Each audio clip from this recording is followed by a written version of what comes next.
Let's turn now to state matters. We have reaction to the president's speech as lawmakers reflect on a year that has put California front and center in the fight against the White House. ABC 10 State Matters political reporter Jenny Huh has the latest. California is once again playing leader in taking a national stand against the Trump administration, from the recent passage of Proposition 50 to suing the administration more than 50 times in the first year. And after speaking with legislators, it sounds like it's not going to slow down anytime soon. An F. The Trump administration for California has been an absolute nightmare.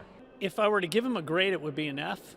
But actually, I think he qualifies for an incomplete. Probably would give an incomplete. Like many others, incomplete at the moment. Those reaction from California Democrats on the first year of the second Trump administration. But for Republicans, promises made, promises kept. So I think in terms of keeping up with what he said he was going to do, an A+.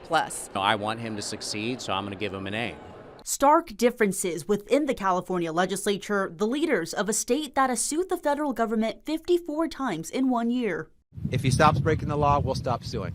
It has been 1 year since Trump doubled down on his sweeping, often illegal, campaign to remake America. Republicans say they are on board with the president's priorities like public safety and affordability. Waste, fraud, and abuse have gone unchecked for a long time. And with tariffs, they're supposed to be retaliatory tariffs. And say they hope for more state-federal collaboration. Because like it or not, he is our president for the next 3 years. We are ignoring the fact that President Trump won overwhelmingly. That if they really want to stick it to the president, then it's by leading this state better.